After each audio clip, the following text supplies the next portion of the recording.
Hey guys, thanks for joining today. I think we're live. Make sure we are here. Looks like it. All right. So if you're joining me, and if this is your first time, welcome. Welcome to the drawing stream. We do this every Monday morning at 10 a.m. Eastern Time. So we've been drawing this eye and walking through this particular study. And the reference is available over at sharpenedartist.com/live streams. You can download it over there. Follow along with me. If you've been following along, then we're almost done. We're probably going to wrap up today. So there's not too much more that we need to really be doing right now. A couple of things that I want to do, and then we'll just kind of call it done. And we're going to move on to another part of the anatomy in portraits. So let me look around here. All right. And as always, if you have any questions at all, you can type those in the chat. I should be able to hear them. I've got a voice dictation on here that will feed me your question or comment into an audible form. So a text to voice conversion. All right, so I'm going to add a little more warmth in some of these areas, but then I'm going to get a little bit of that violet color in here as well. So right now I'm using either violet pink or hibiscus. This one is hibiscus pink. There's not a whole lot of difference in those two from the new luminance colors.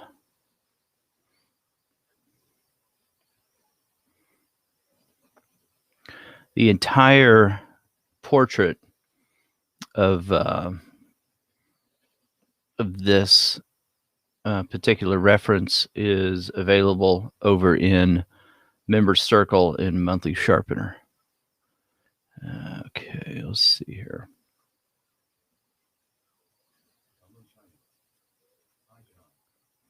Hey, Shiny is here. She's watching over on YouTube Live. Thanks for joining. Okay.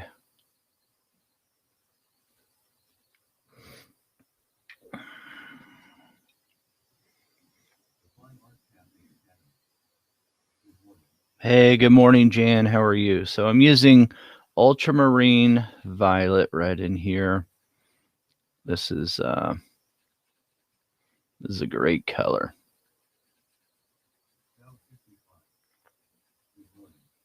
Hey, Somia, how are you? Somia is also joining. Everyone's over there on YouTube Live. So if I appreciate you guys being there. If you're over on Facebook, let me know if you're able to see the stream.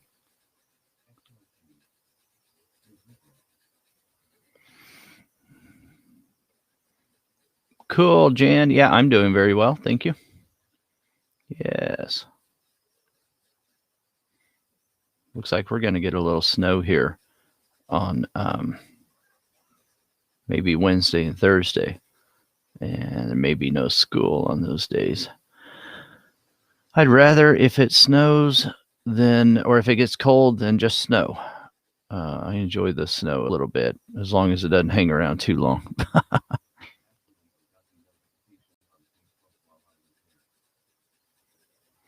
Oh, you got the notification. Thanks, Shiny. That's good information. That tells me, I guess, that we're live over there. It's kind of hard for me to tell, and I don't want to disrupt the stream by going over and checking and that kind of thing. 4 a.m. Wow, Shiny.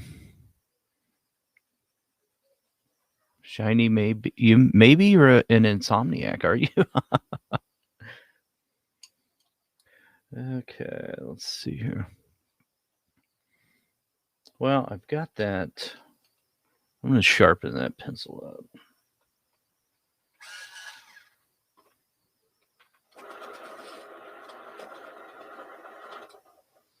That's one of those pencils that I created this extender for, and I'm not going to be able to get quite as much out of it from a pencil sharpener, from a good pencil sharpener.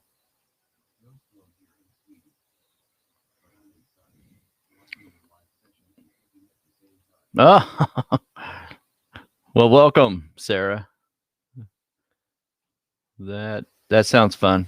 So, cooking and watching a live stream on an art drawing. That sounds like a lot of fun.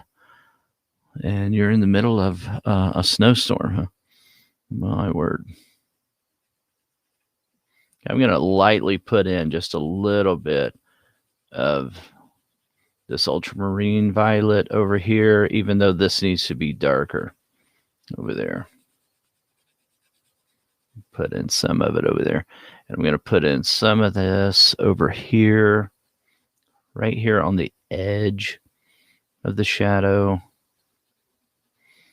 Yeah, I'm having trouble with the tip on this thing because it won't fit now due to this extender. It will not. The girth of it is too, diameter now is too large, and it won't fit into my sharpener that I like. So what are you going to do?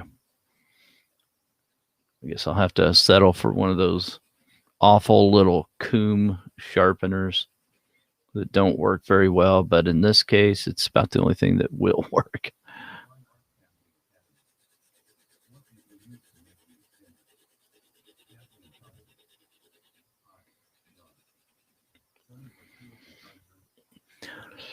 Hey, Kathleen, thanks for joining us as well. So good question, Jan.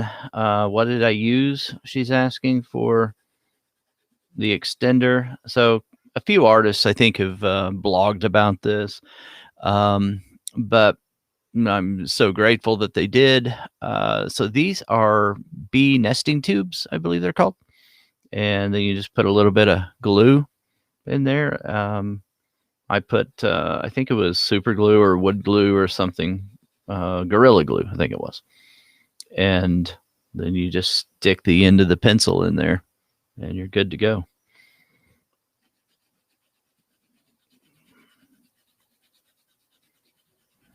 Let it dry, of course.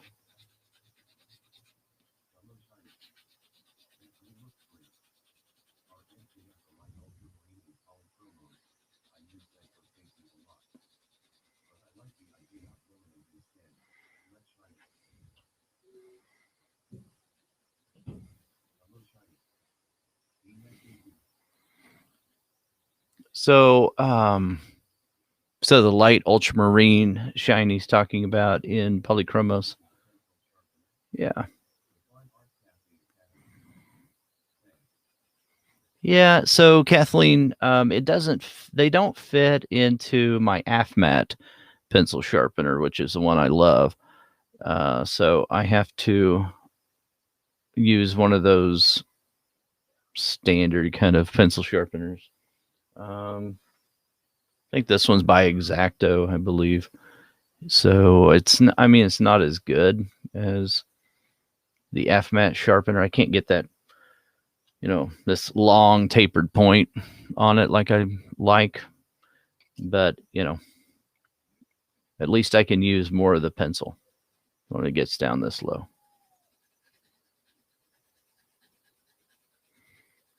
I actually enlisted the help of my daughter to do these for me, so that was nice of her.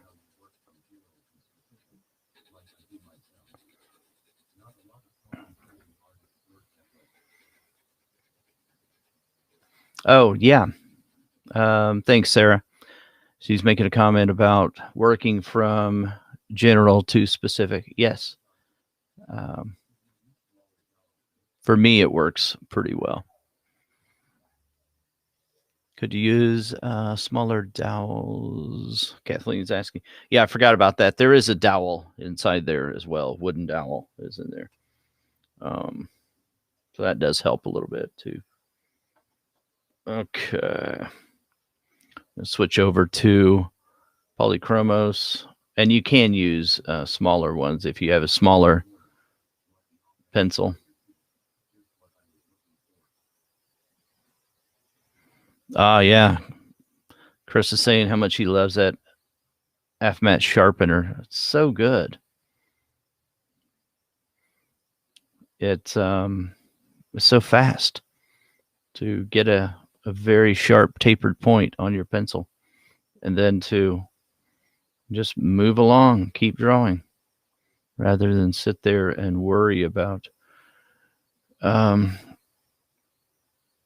sharpening that pencil with a manual sharpener. I used to use a manual sharpener, and it just took so much time to sit there and play around with the manual sharpener. It took like 5 hands to get a pencil sharpened with a manual sharpener.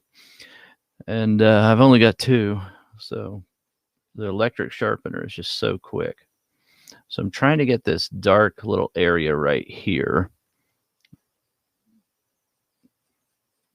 And of course, we're going quite a bit darker right now. I'm using dark pencils and some very cool pencils, and I'll use some lighter pencils here in a moment to lighten some of this up more than what we've got right now. I'm going to come back over here. Well, sometimes this is what is required, is grabbing a different pencil brand like the Polychromos, and it will start adhering to the surface better than some of the pencils that you've been doing. That you've been using. There's something about layering and building up with the same pencil type. Maybe it's wax-based pencil like a luminance pencil, and then there are diminishing returns that can occur if you keep using the same pencil type. And when that starts to happen, a good thing to do is just switch to like a Polychromos or something like that, and sometimes it'll start adhering to the surface better, especially when you start to run out of tooth. And that's actually what's going on this surface. So there's ways of getting around it, and that's one of the ways to get around it. Used to, when I started out in colored pencil, that would just frustrate me to no end.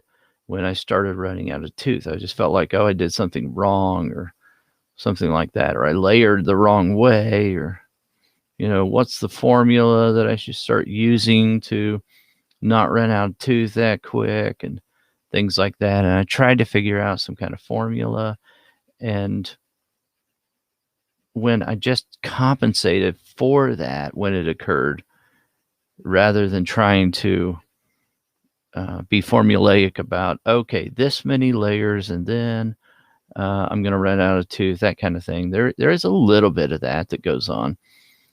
Then it gave me more freedom to just figure out which pencils and colors I wanted to use early on and not worry about it, and then switch later on. And you can go in either direction. If I was using Polychromos, I could switch back to a more wax-based pencil.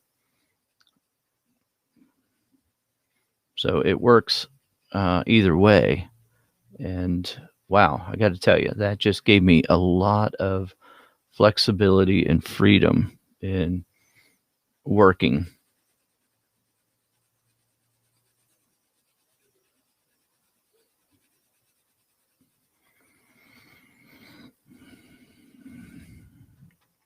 So you do that too, Shiny, I see. Cool. All right, let's keep going here.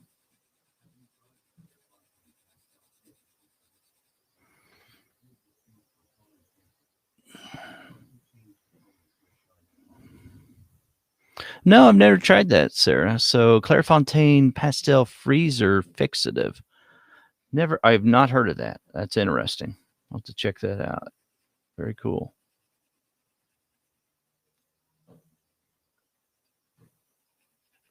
could shoot me an email on that if you would like. That'd be really cool. I hope I remember to look that up. That's my problem. Like, I want to remember to look that up. Maybe I will.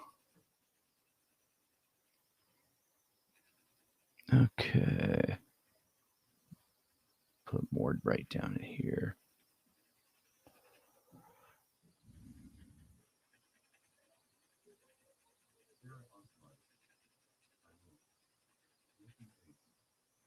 Oh, how nice of you, Sarah. Thank you so much. Appreciate it.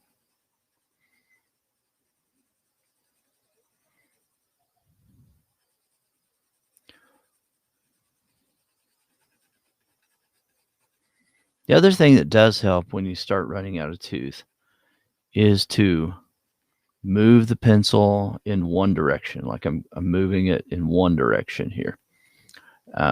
Most of the time right now, to just get things done, I will scrub. I'll just go back and forth. And if I want to save tooth on the paper, though, I'll go in one direction. And it does seem to help. You may be wondering why. Because when you're scrubbing back and forth, you are pushing that tooth back and forth. Little micro indentations or abrasions or whatever on that surface is happening. So when you're going in one direction, you're forcing that pencil to adhere in one spot. And then after you're done going in one direction, go back in the other direction.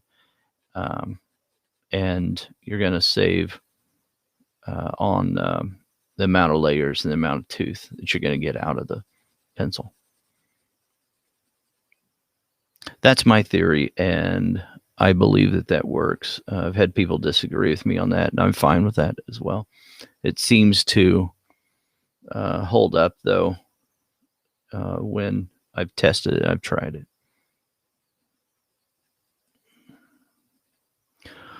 Okay.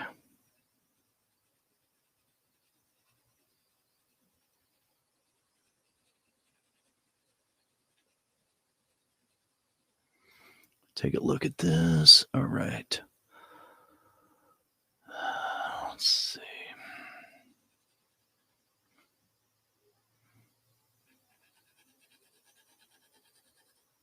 Okay.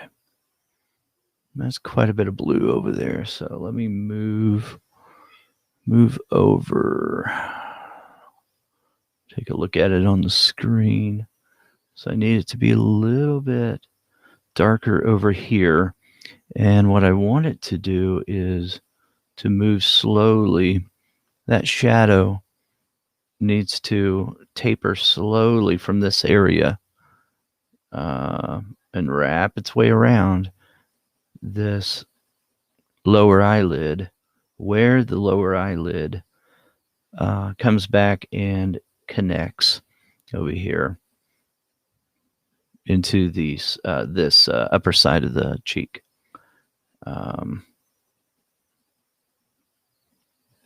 So there's an indentation, remember, in the for those of you who are in face value or in this eyes course right now, there's an indentation that occurs right in here.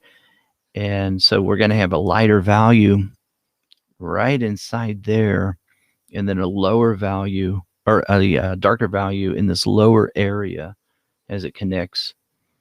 And the eyeball itself is tapering away, and we're bumping up against that orbital structure underneath. So in other words, the skull, that's where this is all this tissue is going to be limited by the skull. It's going to be interrupted by the skull underneath there. So that upper part of the orbital structure, as well as the zygomatic, as it starts to move back this way. I mean, you do yourself a lot of favors by thinking about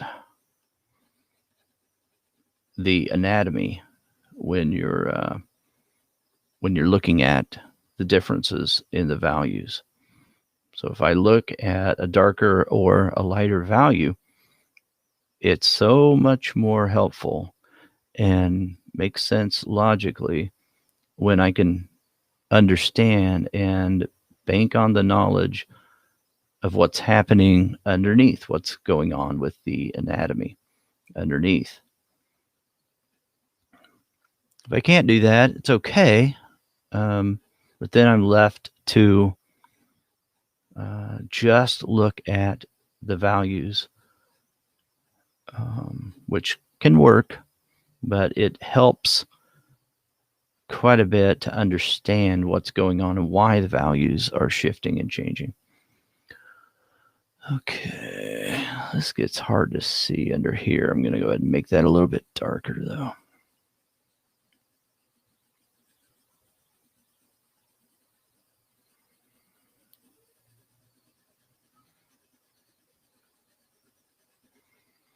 All right.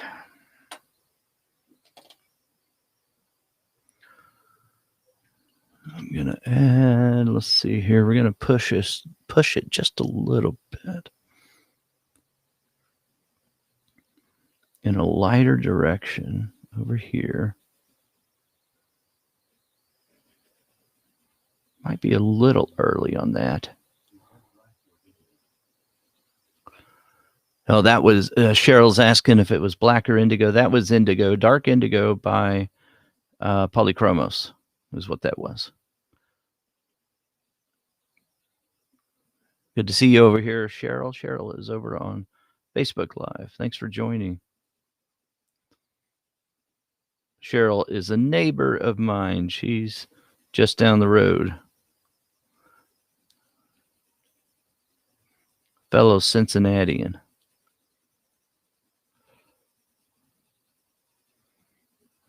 Okay. Now, let me see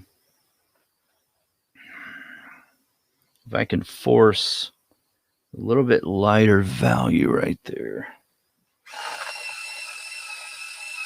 I'm going to use my pink white and the New Luminance brand of color.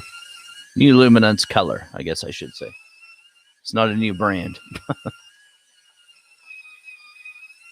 It's a new one. I haven't sharpened it, so it's going to take a second. Oh, there we go. All right. I'll give you that little awful tip that it comes with. Awful only because you don't want to draw with that tip. It's not going to help you much. It's a dull tip, right? Okay. Sometimes this doesn't work too well because it just gives you sort of a milky kind of look on top. That's not bad, though. And someone may say, well, why do that? Why not just leave the white of the paper and reserve that? Well, you'll notice this didn't turn completely white. And I like to overlap my lights and my darks all the time so that I have a smoother transition and blend of the pencils. And you can't get that if you're thinking you're just going to use one color or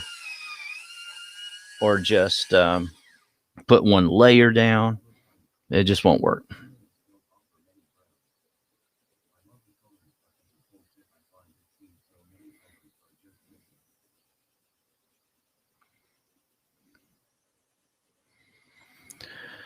Yeah, Shiny's saying that she feels like there's so many colors missing with Luminance. They're getting closer, though. There's quite a few colors that they have now with the expanded set now with the portrait set and the 4 additional other than the portrait. So I feel like we're getting quite a few pencils that we otherwise find in some of the other brands.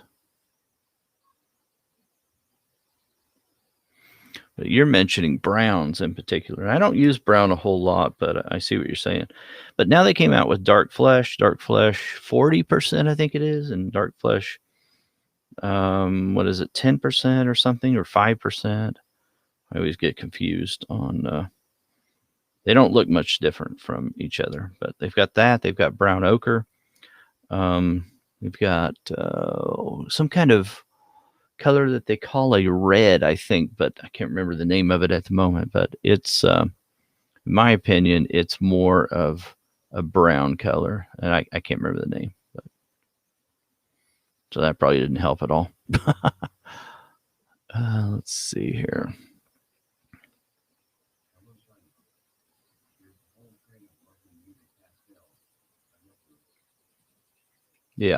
Yeah, definitely. Okay, let me use.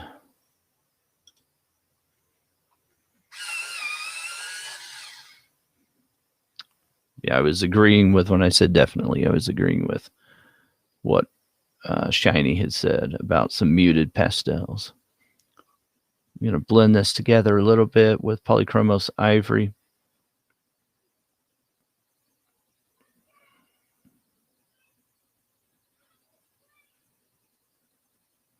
It doesn't put that much pigment on the surface, but it blends together some of the wax buildup of the pencils that I already put down in this area. And it can smooth out some of the way this looks on top.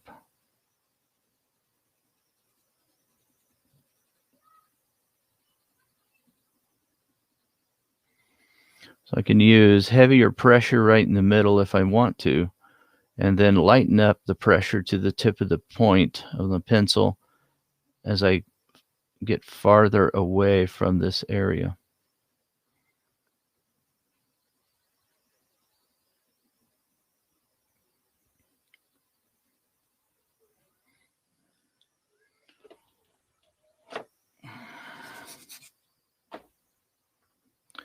All right.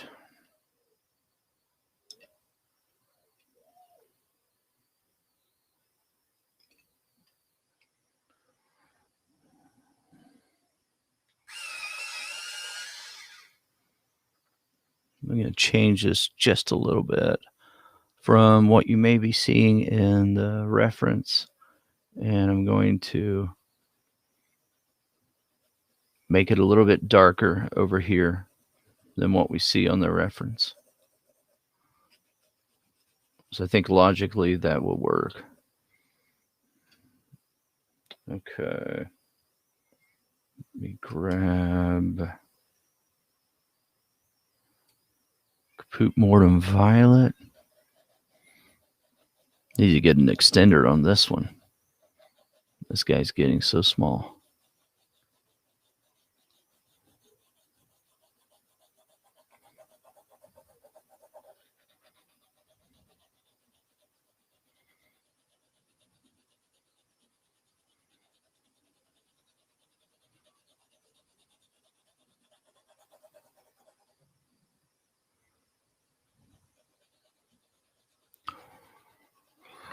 Okay, let's see here.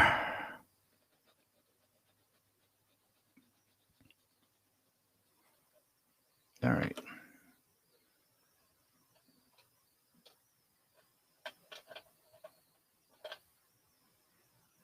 We're going to go a lot darker here.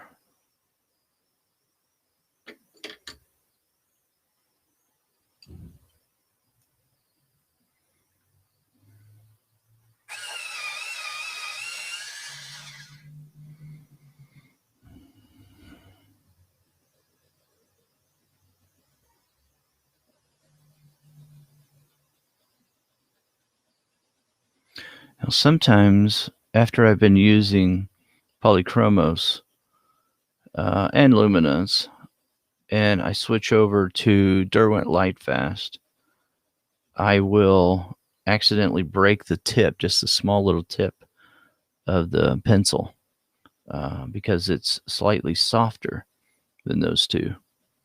And so I'm used to using a lot more pressure. Now over here in this darkest part of the shadow, I'm using chocolate, the Derwent Lightfast, and I can get away with using a very, very dark value over here, especially because and I can have less saturation of any color. I can have it very muted down as far as the hue is concerned. So I'm not using a lot of, purple or red or anything like that. I did underneath, so it will help influence the way that this looks.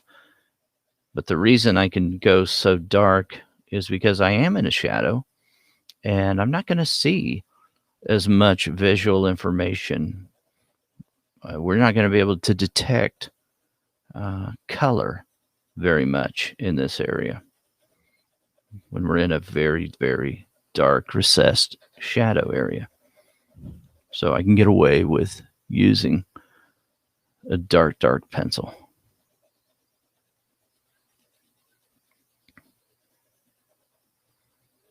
Now at the edge of those areas, that's where I do want to use reds and purples and a bunch of different colors to show that there's a little more light in that area.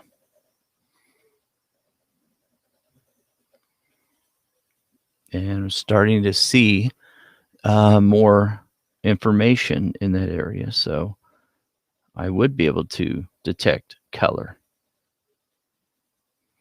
But where there's less light, there's going to be less color. There's also going to be darker values, obviously. But I think it's maybe sometimes less obvious that we can use darker and more muted colors in those areas. I don't want to make that as dark. I want to come back over here, darken this up. And now at this point, I could also add solvent if I wanted to and start smoothing out some of these areas, as long as I'm willing to come back in here and go over it again with more pencil layers. The decision, that I could make. This is a study, though, and it's a small study, so I don't know that I really want to do that. I could, but I don't know that I'm going to on this particular study. Okay, let's see here.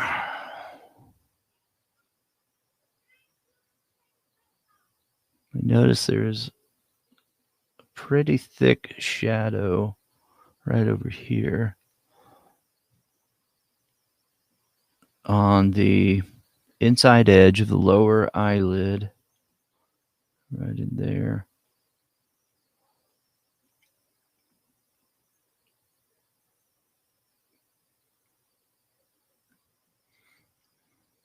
The darker I can make everything surrounding that area, the brighter my highlights are going to be when I do that. Okay. So let's see if we can use, I've got a royal blue in the Pablo line. Not a great tip on it, but enough probably for right now. And I want to see if I can add just a little bit of this in here. And on the bottom of the eyeball where the sclera meets that inside edge. Right in there. As I get closer over here, I've lost a little bit of a highlight right there. I'll have to put that back in there.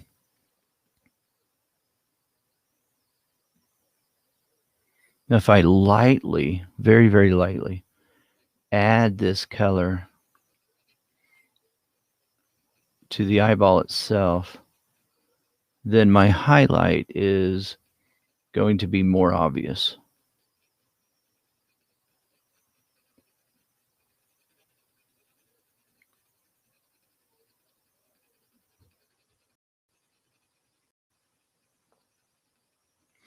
Okay. Hopefully I put that on there consistently enough to where it's not going to cause me problems when I add another color. So I'm going to use violet gray in luminance. I want it to be the darkest underneath.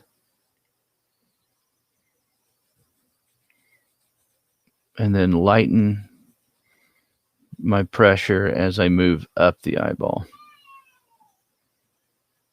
We're getting quite a bit of a inconsistent lay down of this layer, which is okay, but I need to be aware of it. And then on top, I'm going to impose a little bit more shadow up there. I don't see that in the reference, but I think it would enhance it just a little bit. Okay, now I can get rid of some of the inconsistent areas in that application layer using sticky putty.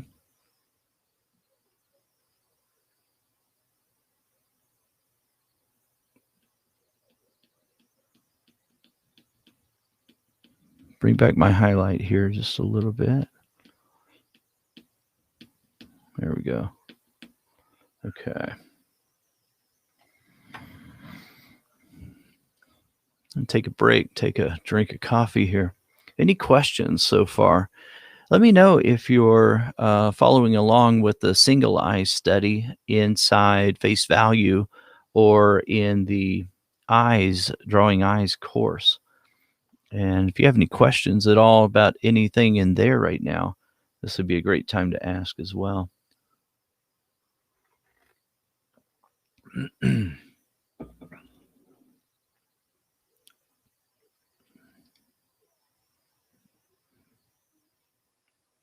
Everybody's busy this morning, I guess.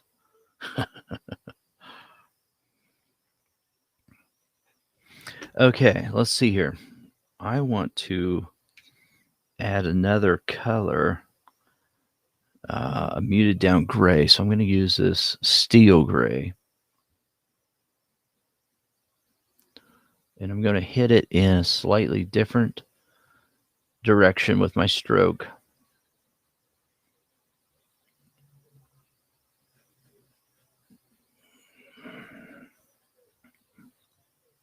So that I'm blending some of that together.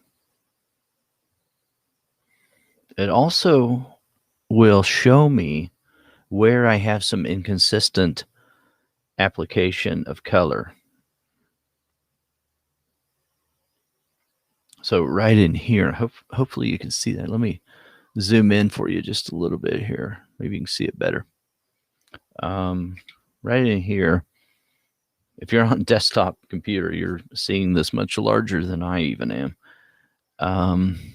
But you can probably see what I'm talking about, even if you're on a tablet or something. But right in here, it's a little bit inconsistent. Right there. There we go.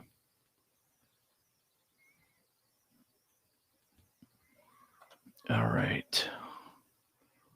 Now I can come in here carefully, delicately, beside that area where I see a little bit of the white of the paper or lighter value areas and add some pencil right in there.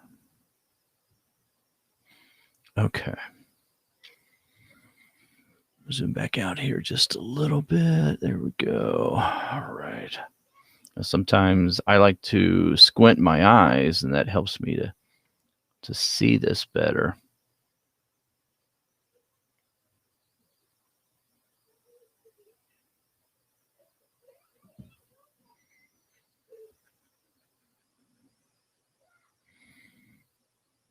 I'm going to add a little bit of this over here on this side. And that can be quite a bit darker on the opposite side.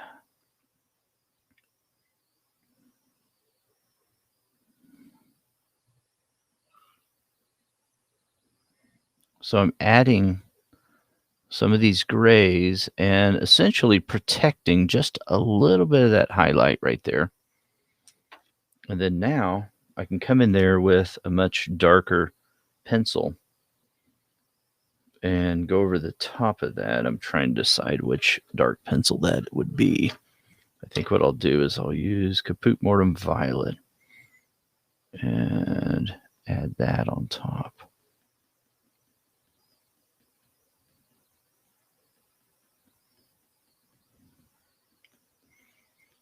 Okay, there we go. So now I've got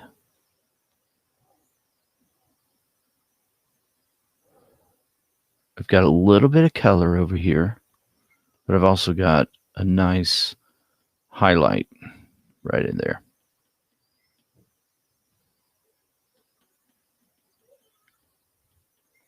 A little bit of a reflected light that naturally occurs because of where the light passes through the cornea, and it refracts over here on this side. So spend a lot of time right now on the sclera. So I've got to darken that area up because that's not going to make much sense if that iris is this bright. That's not logical at all. So let's see here.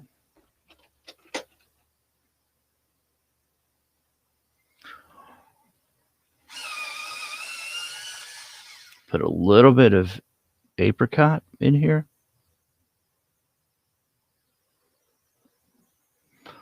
And let's see, if I used it there, I'll use it over here as well. There we go. And a little bit of this dark flesh.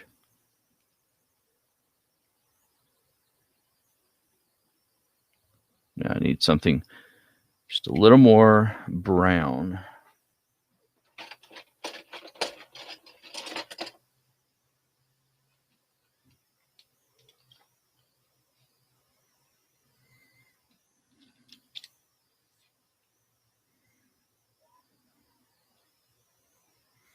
Okay.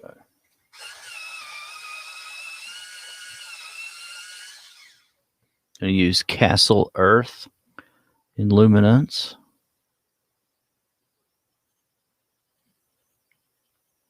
Just go right over the top, right here.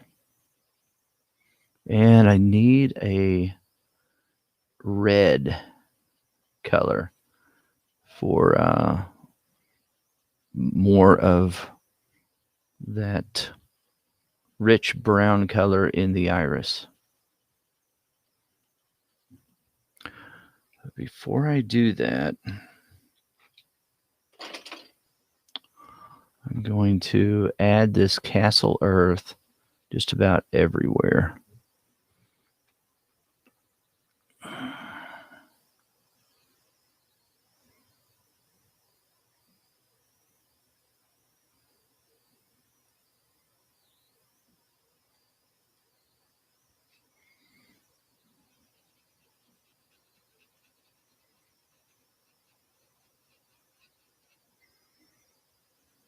It's darkest on the outer edge of the iris. So I want to make sure that I put that in there. Make sure that's darker everywhere over there.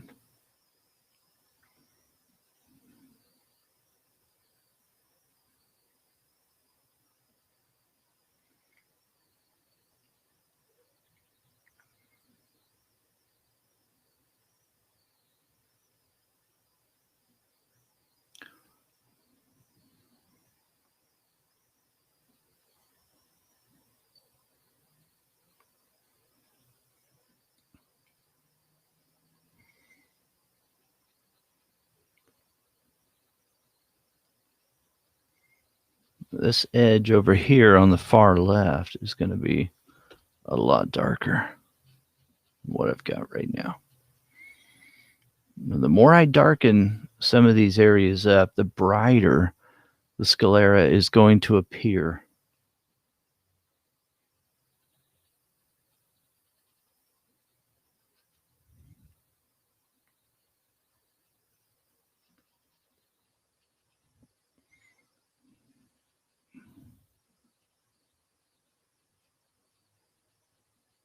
There we go. Okay. That's pretty dark right there. All right. Okay.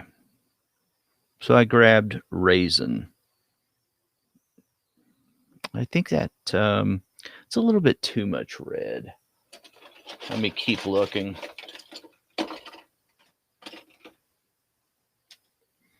This new way that I organize my pencils makes it to where sometimes, I just have to grab a handful of pencils like this and just look at them, see which one I want. There's an autumn brown. There is natural brown. A lot of natural brown. Let's see here. In Derwent Lightfast. I want something more with some red in it, I think, or orange. I think I'm going to go with Venetian red. Use a little bit of that.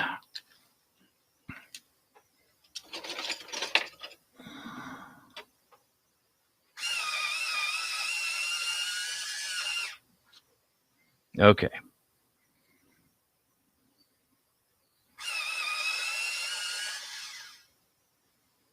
Got that sharp. And now I can start adding that. I want to start out going pretty soft, very light touch. And I can increase the pressure as I see how much of this will adhere.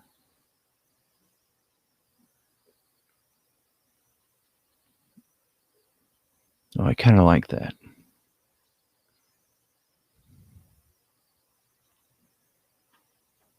Okay, I have less color over here on this right-hand side. So I'm going to think about that and not put as much of this color over there, because I'm also going to use a lighter pencil to lighten up some of these areas as well after I've made this area very dark. Okay, let's take a look. That's about what we wanted. All right.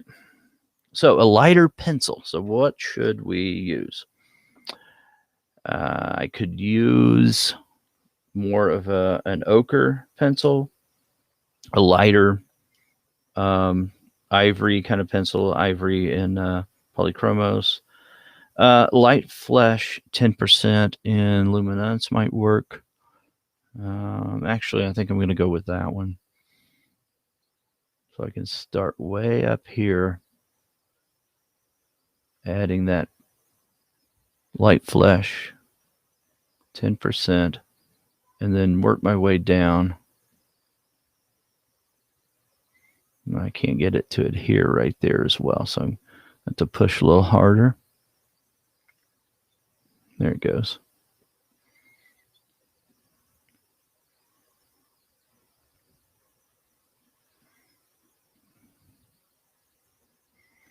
Okay, let's take a look.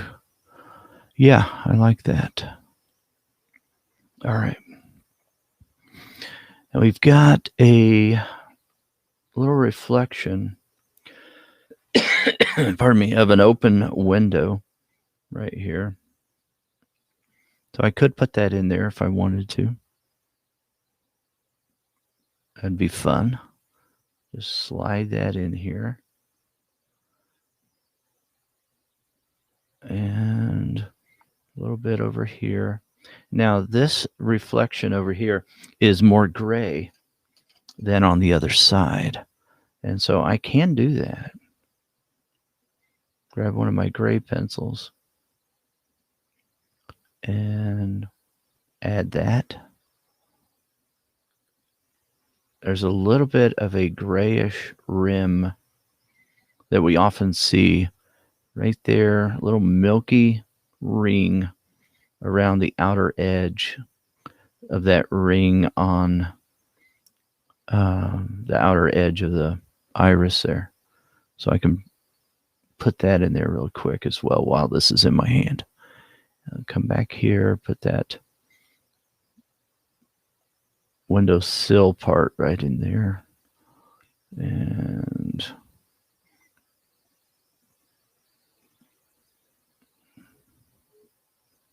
there we go. Got more detail than we even need in there. But that's just kind of fun to do. Okay. Switch back over to my light flash. Maybe I should zoom in here just a little bit so you can see this better. There we go. And push us over this way.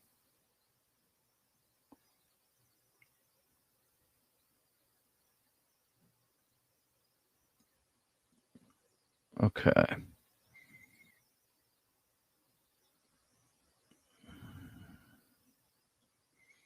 All right, so now I can add some of my darker colors again. So this is something we could do. We can add a little bit of yellow, bright yellow right here. We'll just help that to stand out just a little bit.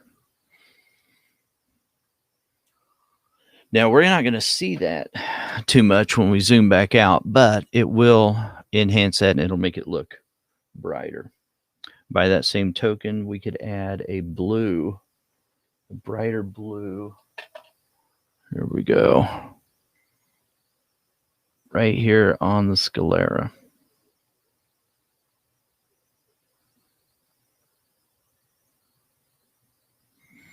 Okay. Now, I'm going to grab a very sharp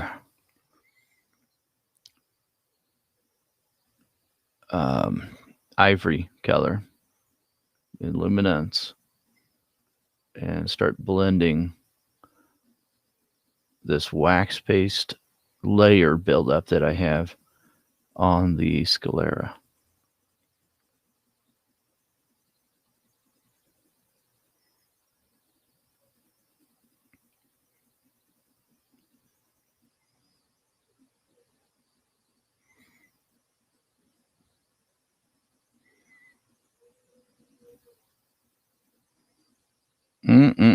Love that.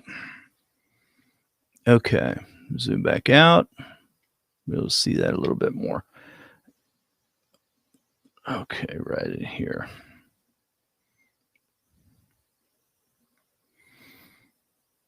Move my direction of my stroke.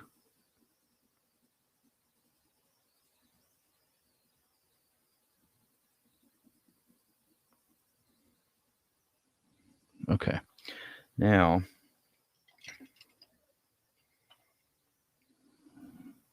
going to grab Polychromos White.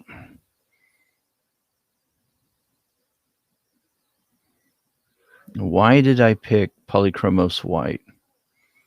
Because it's white and it was the closest thing to me. Doesn't really matter.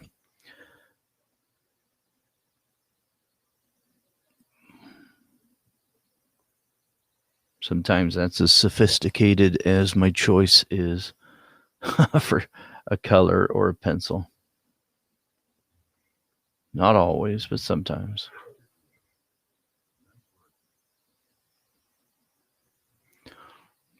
Oh, thanks, Roger. Roger is over there on YouTube Live. Okay, I'll zoom back out. Take a look at it a little bit more. I've got this green color that I can add over here on that outer edge.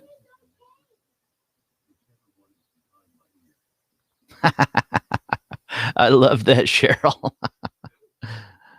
Cheryl says over on Facebook Live, whichever pencil is behind my ear, that's the one I'm going to choose. That's right. Sometimes that's what gets the job done. I hear sometimes people get so caught up on which pencil, which color, which brand, and all of that. And my favorite is, which brand do I start with? Well, the brand you start with is the one you have. I know what is meant by that, but actually, just start. Don't do like I did in the beginning and think I had to do all this research. There's more merit in making mistakes.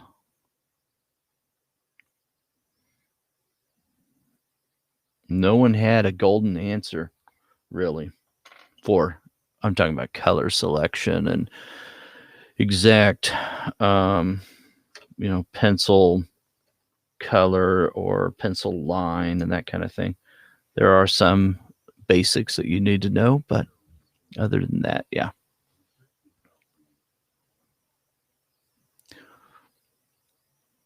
Oh, thanks, Cheryl. Okay, now I want that little bit of a highlight there that I eradicated. For whatever reason, I got rid of it. Didn't mean to. That's not working. So what do I do next?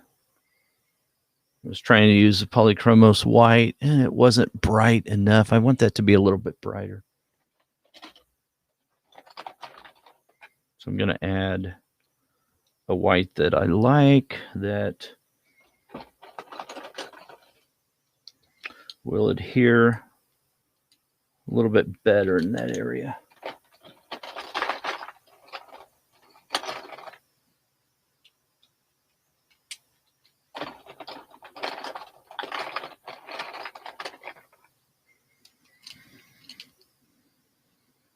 I'm looking for my luminance white.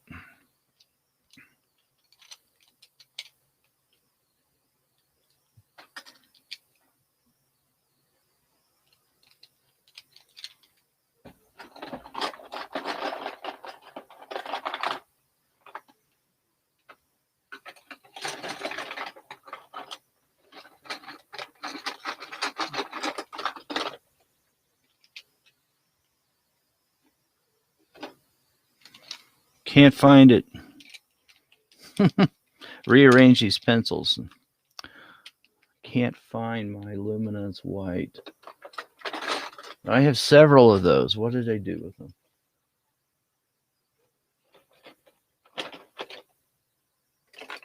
Okay.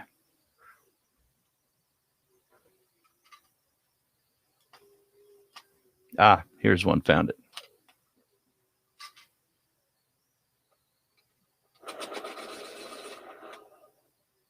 Okay. So I can press really hard on this tip, and I can keep moving it, switching the surface just a little tiny bit as I move around.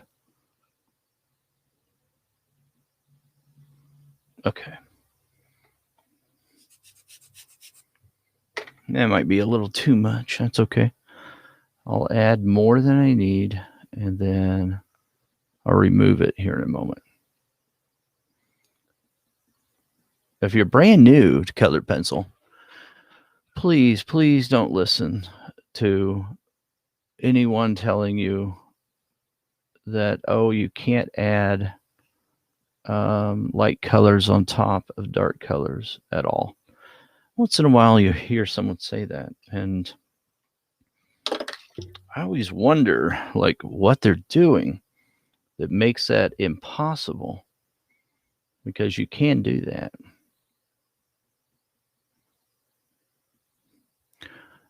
Most of the time. Okay.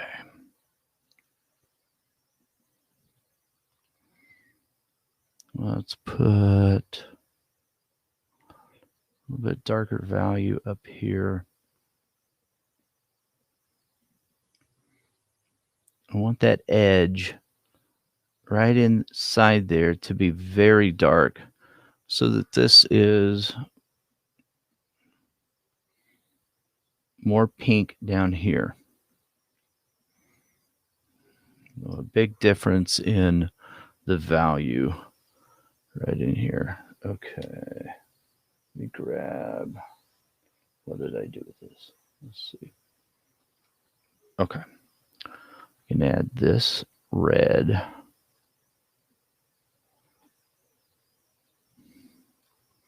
And then use my pink white on top.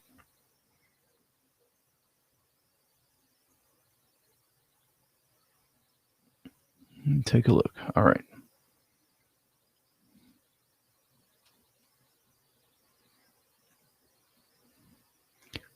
One of the scariest things that happens once in a while is when I think I'm grabbing one pencil and I'm actually grabbing another, the one I didn't want, and I don't look at it, and I just start drawing with it. Does that ever happen to you guys? That's scary when that happens. Sometimes I don't realize it until I start drawing for a little bit. I notice that especially happens if I'm listening to a book, or something like that, you know, where I'm distracting my mind, and then all of a sudden I've grabbed the wrong pencil. And it takes a minute to dawn on me.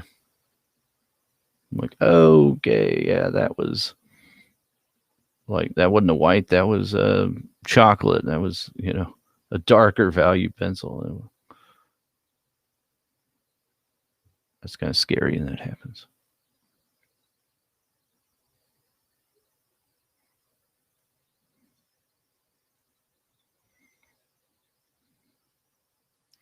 Okay, now the other thing I can do, I want to make sure that this edge right here is diffused, that it doesn't look like there's this hard shelf right there.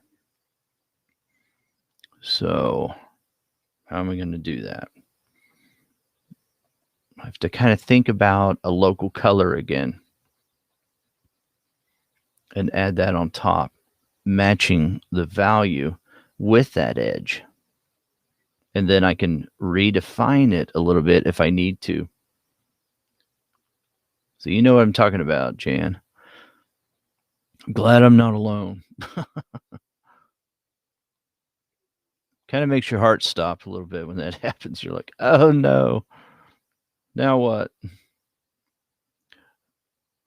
Okay, I've got this in my hand, so I'm looking around at other areas that need a little bit more of that, more pink value. I don't want to get too far over here, but all of this needs to be shifted a little bit. I'm going to come back over here and move that up like this, so that I've got this color established over here. And I've sort of obliterated where that edge was for now.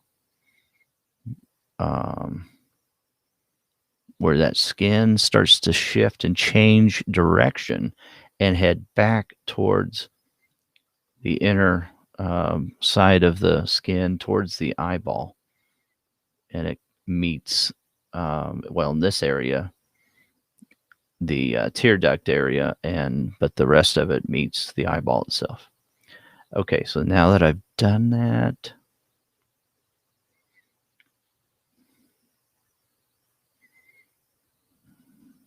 yeah, just a little bit more over here.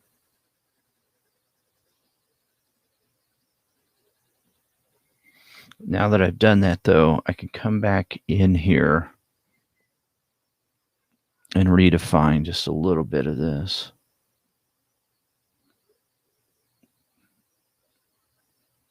Now, the edited version of the photo reference that you're seeing on the screen over here is more yellow than the version that I'm using.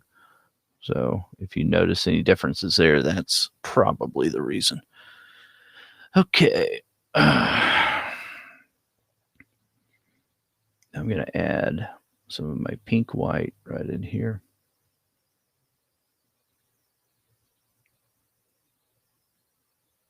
Now that I've shifted that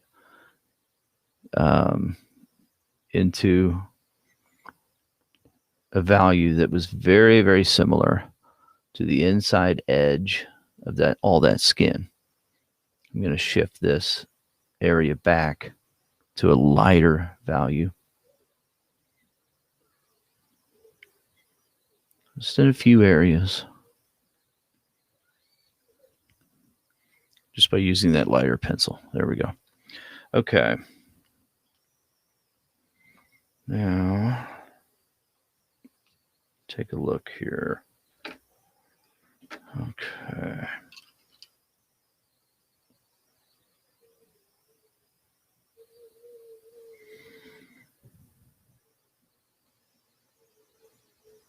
That's not the right pencil. That's going to be too light. So I need a darker value pencil that also will blend that area together. Caput Mortem Violet, I think, is going to be my answer. I might do Venetian Red. Yeah, Venetian Red.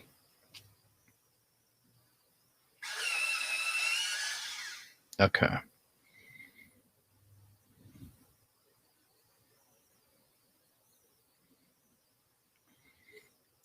So I want to make sure that this pencil color comes right up here to the edge of where that inside corner is. And then this all shifts.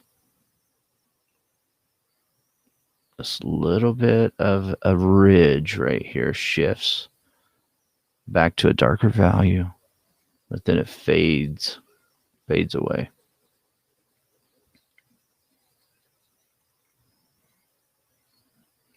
This is darker right here. And it gets very dark over here.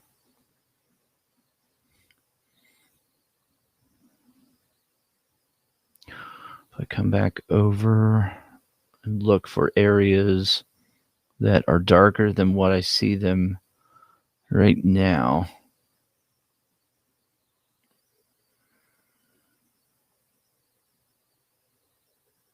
There we go. Let me look at the time. Okay, we're okay. We're just going to keep going here.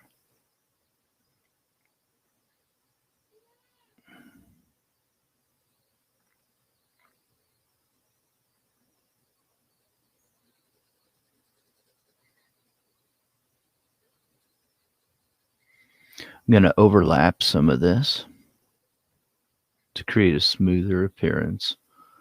I may remove some of that in a little while with kneaded eraser or sticky putty.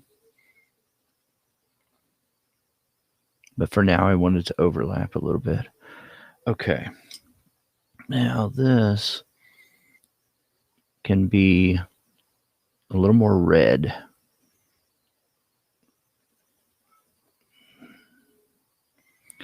Than what it is currently.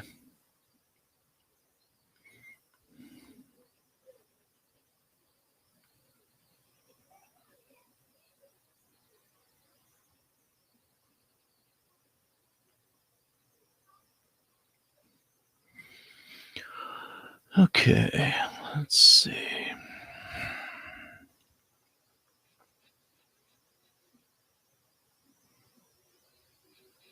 I'm thinking about the anatomy in this area and where it naturally would be the darkest. So the darkest, would be right in here. It's always going to be the darkest. Although with our composition, we're exiting the drawing surface over here.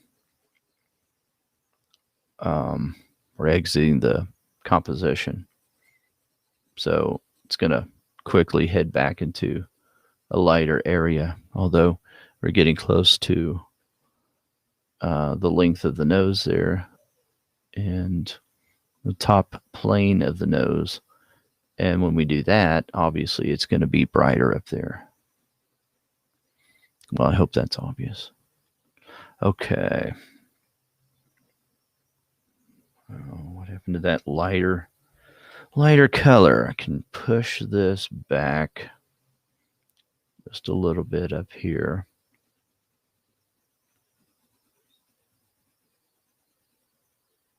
Right there. And I can use my pink white.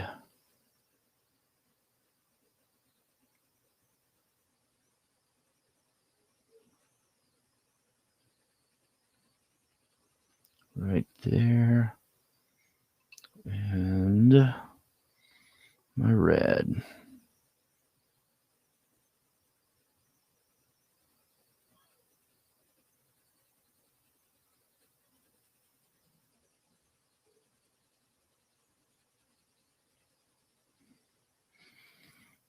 Okay. I'm looking at it on screen. That's quite a difference in the colors that you're actually seeing. I'm not using that at all. So if you take that and modify, I mean, this is what I'm using for the most part. So I'm looking at this. You may be looking at it, it's like, what is he, colorblind?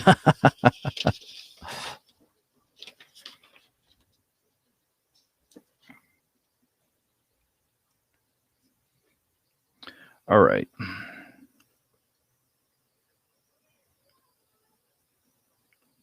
Primarily, I'm more concerned with the value structure anyway.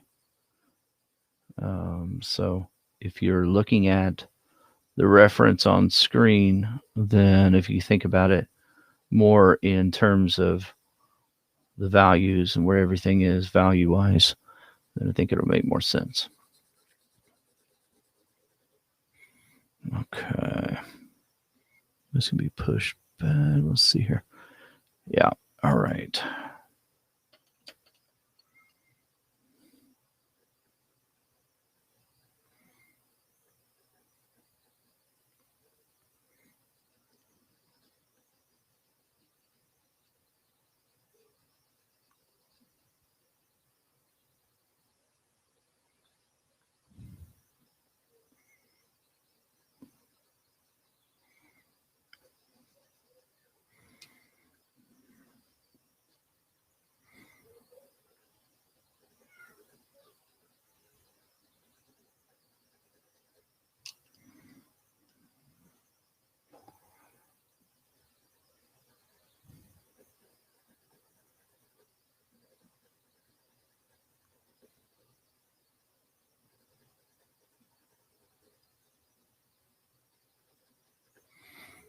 Now this area right here, I'm trying to figure out where this is starting.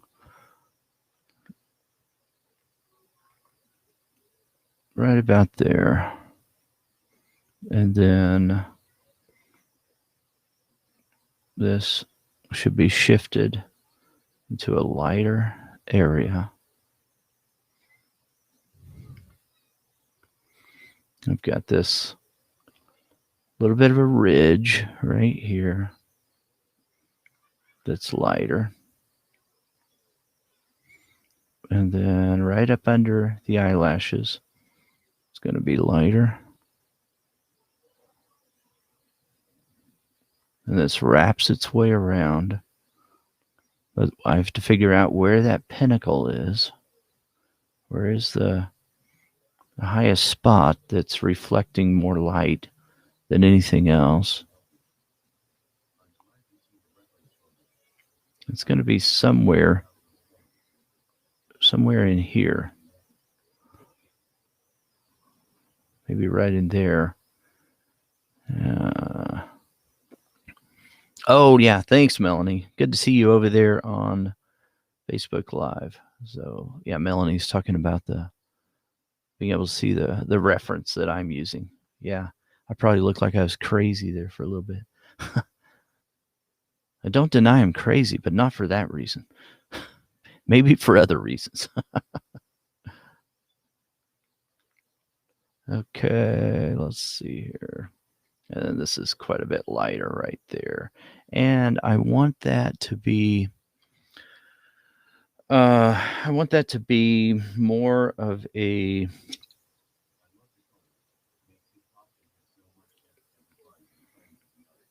little warmer right here. So less gray. So I can add Herculaneum red. Oh, thank you, Jan. Appreciate that. Jan's talking about how she likes the color. I appreciate that. Okay. Put that in here. Have you guys been using the new Luminance colors? If so, I'd love to hear what your thoughts are on the colors. I really, really love them a lot. I wonder how I ever completed any portraits before they were born. They're just incredible colors to use. And we're going so fast. I would not draw this quickly if I was working on like a commission portrait. Cheryl loves them. Yeah, they're just so good. Okay, I'm going to put my red in here now.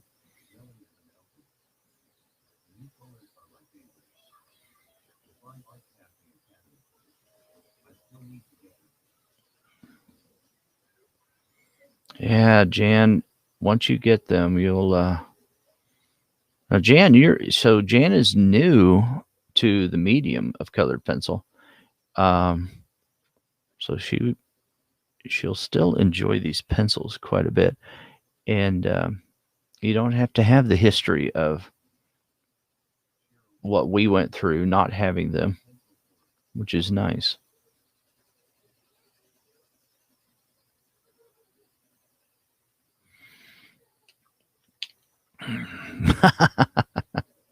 Yeah. Cheryl says over on Facebook, I'm pencil poor. I have them all or love them all. Yeah. Yeah. I'm right there with you. Love them all and have them all.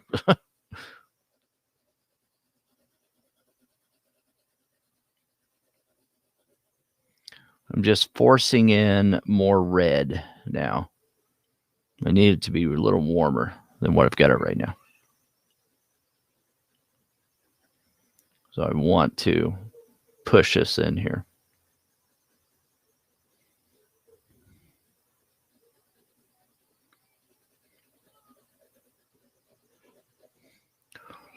Okay.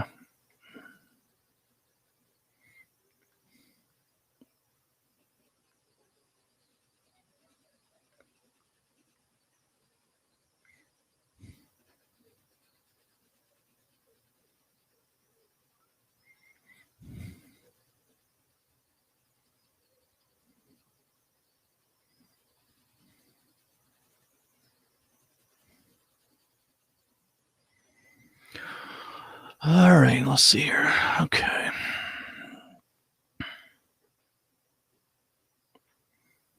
Now, I'm going to use that light flesh 10%.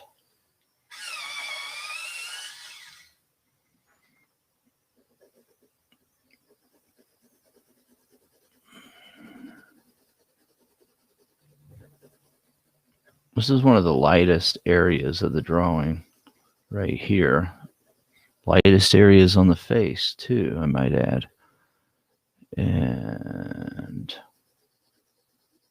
kind of breaking my value structure up here with what I did with some of the darker areas. So in order to get that back, so this area right here could be quite a bit lighter than what it is.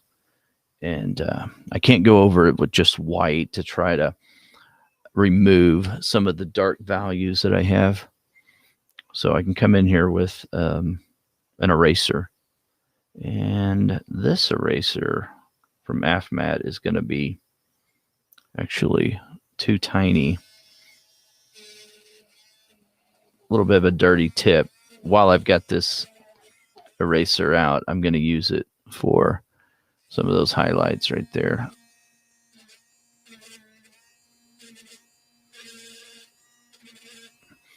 I put white in there early on, so I'm getting back to that white.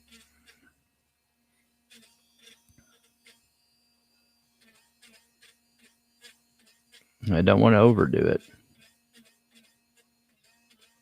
Just a little tiny bit.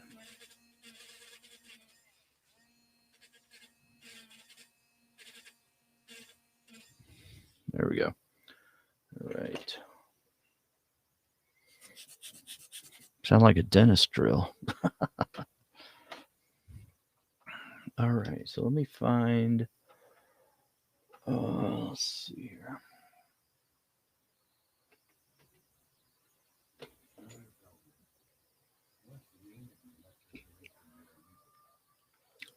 It's made by AFMAT, so has two separate nibs, and one of those is really tiny. So if you look up AF, as in Frank, MAT on Amazon, you should be able to find it.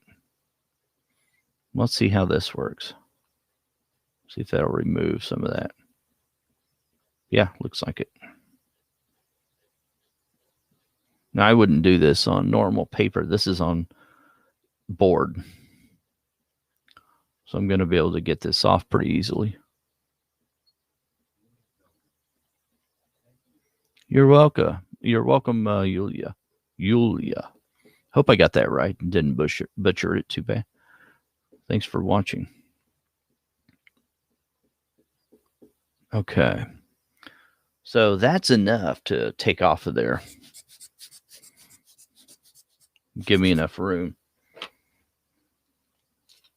Now I can come back in here with a dark value.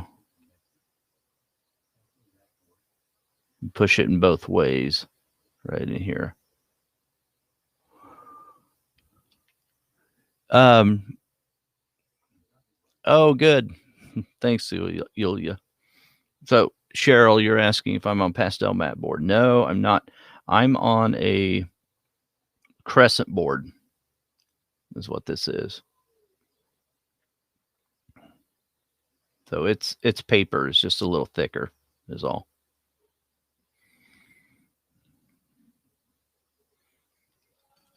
Move just a little bit more right up here.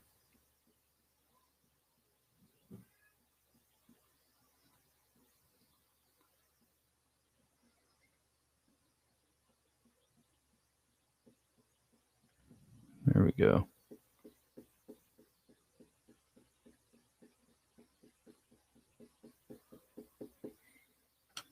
Okay.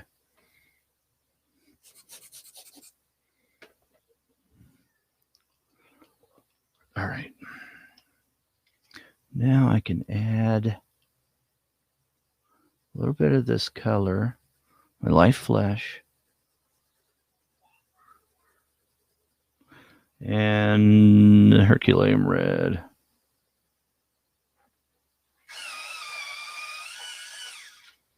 Another thing that helped me pretty early on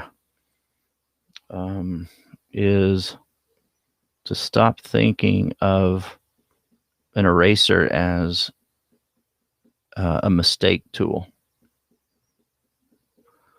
So what I mean by that is sometimes it's just part of the troubleshooting process to use the eraser. Sometimes I don't need the eraser, though. Most of the time, I'm trying to think of other ways around a quote-unquote problem and not grabbing the eraser.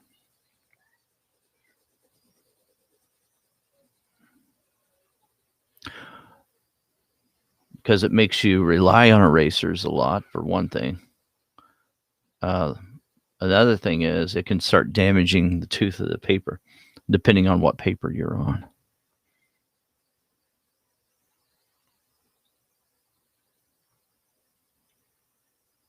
And there are other ways of handling a problem that you may term as a problem. Sometimes it's nice just to have a little bit of the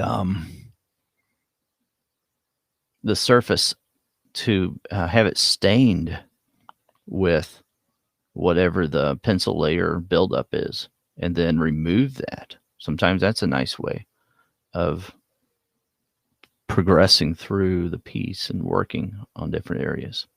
So in that way, using it is part of the drawing process, part of the tools to get you to the end result. And so I don't think of that as a mistake at all. But the mistake, I feel like, for me, is when it's one of the first things that I try to do, I try to grab, is an eraser. And that usually doesn't help me much. Because then it puts your brain in panic mode, like, oh, I gotta remove this, gotta get rid of this, instead of thinking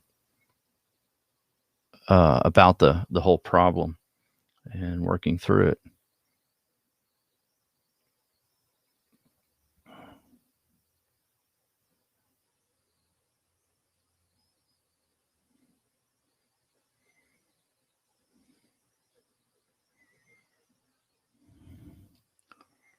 Okay. So now I've got an opportunity again to build up this area. Like I said, this isn't going to work with every surface that you may work on.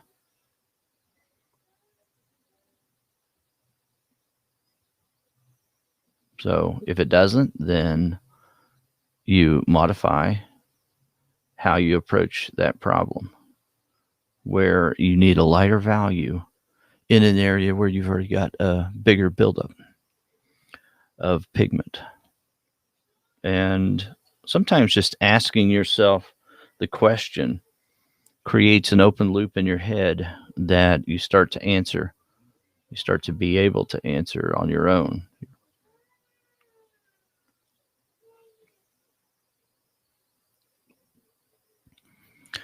Rosina over on Facebook, she said, what is the name of that Flesh Red?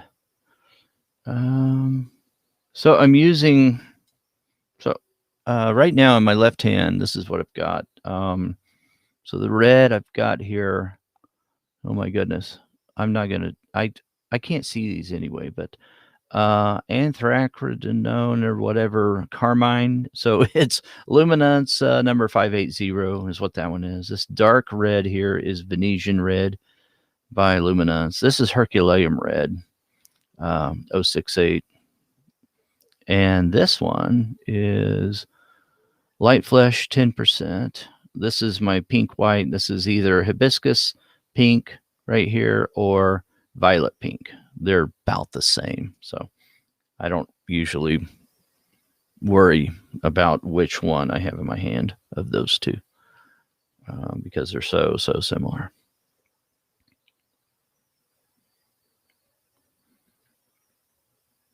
Okay, that area over here is good enough for now. I'm going to leave it alone.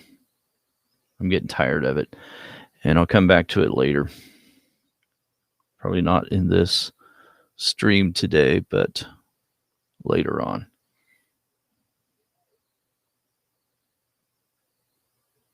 Okay, let's see here. Now, another thing we could do, if you look at the photo reference, there is a highlight happening. It's very, very tiny. But it's right here is where it is. So we could do that. I've got a larger area of my particular light value shifted over this way, though. So I could put my highlight right there, and it would still be logical enough. So I might just do that. So I'm talking about a tear line right there on the bottom eyelid.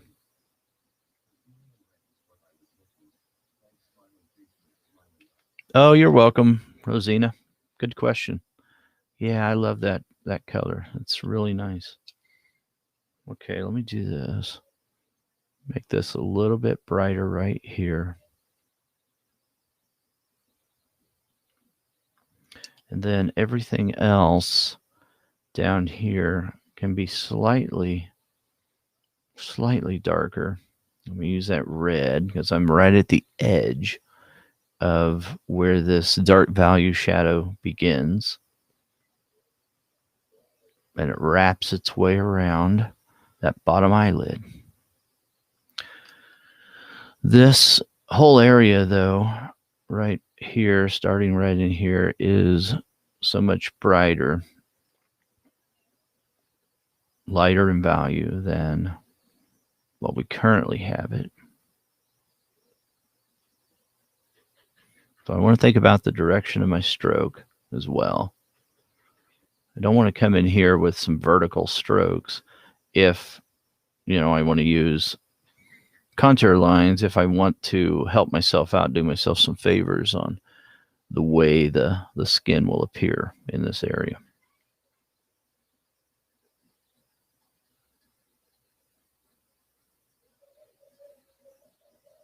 Now, you guys have had some great questions today. It's so fun. I enjoy that. All right, let's do this. I'll put a little more red in there. Let's build up that color a little bit more.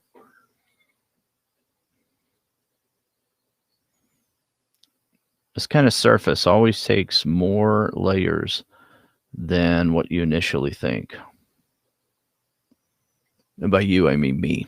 I usually think, okay, it's not going to take anymore. And then it does.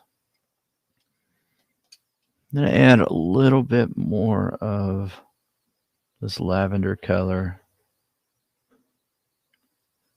under here. Now remember, we pretty much burnished in this area. Come all the way down to the bottom edge here. Make it a little bit darker at that bottom edge.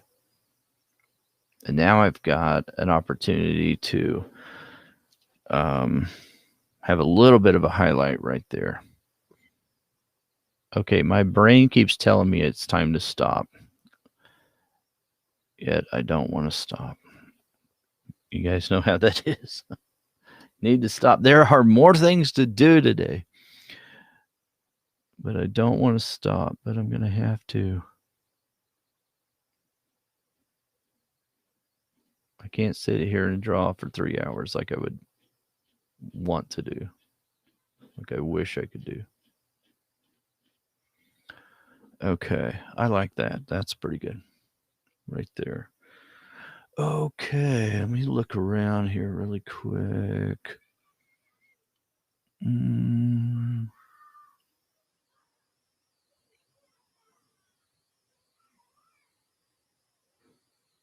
Okay, I'm going to do this last thing though first. I want this to be quite a bit brighter right here.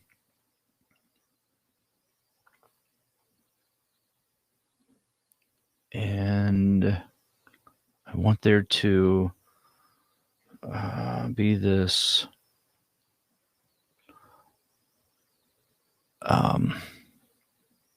area that's a little more defined over here. But before I do that, I've got to get more of this color of this Herculaneum red in here.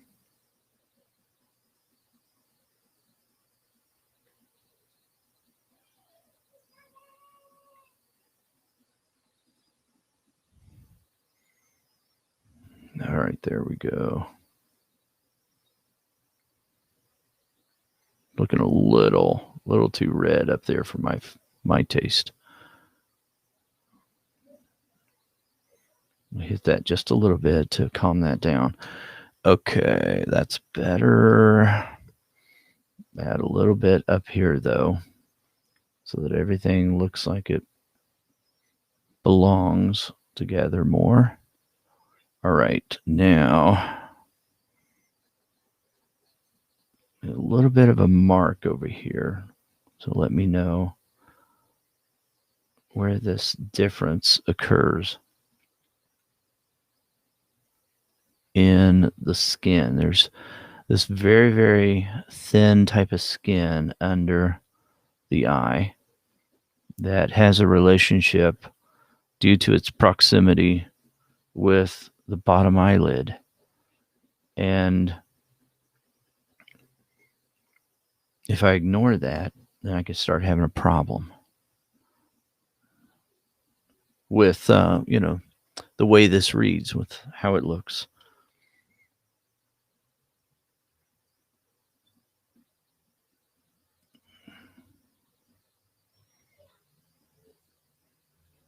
Okay, so grab my, let's see, wild lavender.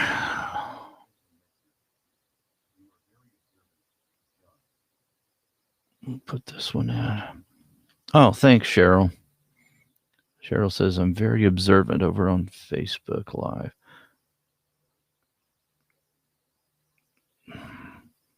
I'm telling you that so that those of you that are watching this later or watching over on YouTube know what I'm talking about. So I don't sound like I'm just crazy answering things in midair. Okay. Put some of that in there.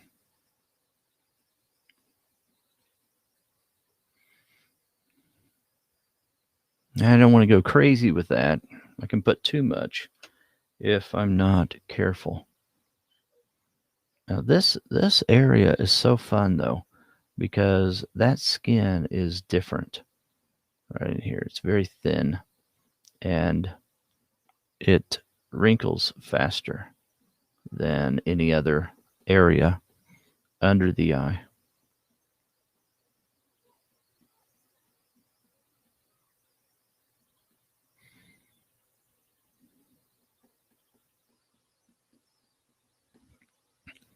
That's enough for now, maybe. That value, I really feel like is, this value should be lighter than what it even is right now over here.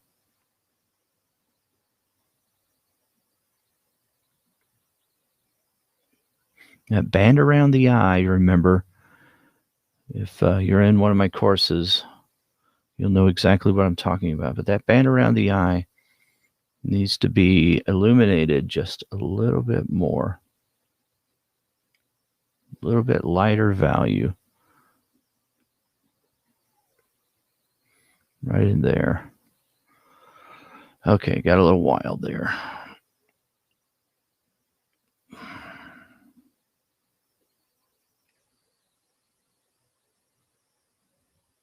Cover that up.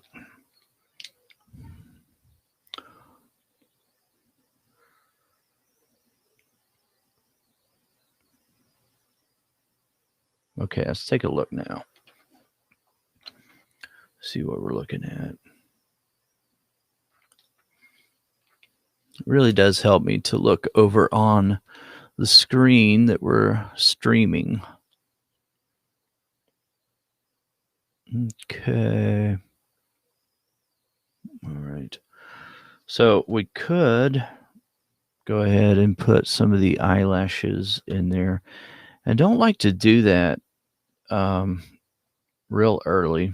I like to make sure that I'm, pretty sure about where things are, and put those eyelashes in as one of the last things that I do, because it is such a pain trying to remove eyelashes if you've made a quote unquote mistake with something.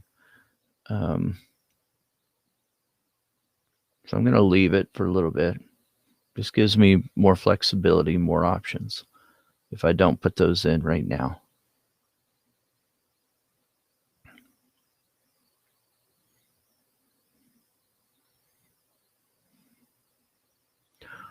All right.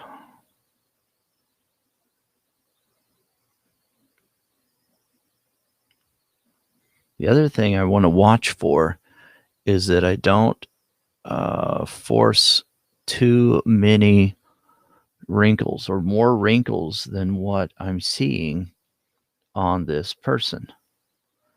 I've seen portrait artists do that from time to time, put more wrinkles in, and call it a style choice. Now, if you're doing that for a commission, though, not everybody is, but if you're doing that and you're wanting to maintain a likeness of the person that you're drawing, they may not like that style choice. They may want to appear to be as young as they really are. So that's something that I try to be aware of and sensitive to.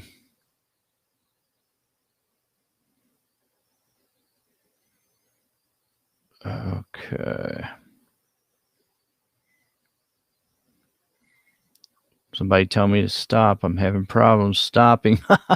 You guys know exactly what I'm talking about. It's so hard to stop once you start.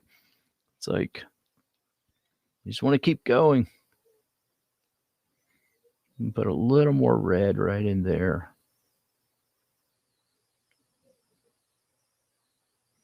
Add a little more warmth right there. Okay. If you're working on this and you're following along with me and working on it, I would love to see your work, and that would be exciting.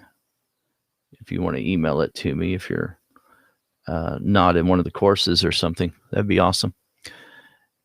Okay. Yeah, I'm going to call it a day right now.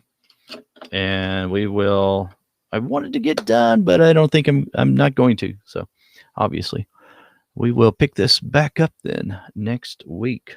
But watch the stream, hit subscribe if you aren't subscribed, and turn on notifications also if you like what we're doing, because I am going to start streaming some more, and some other things, just things that I'm working on. So awesome. All right. Thanks, Yulia, for coming out here. Thanks, Jan, Rosina, Somia, and Cheryl, and everyone else that joined today. Appreciate it. It's been a lot of fun, and we will talk to you again soon. Take care, everyone. Bye-bye.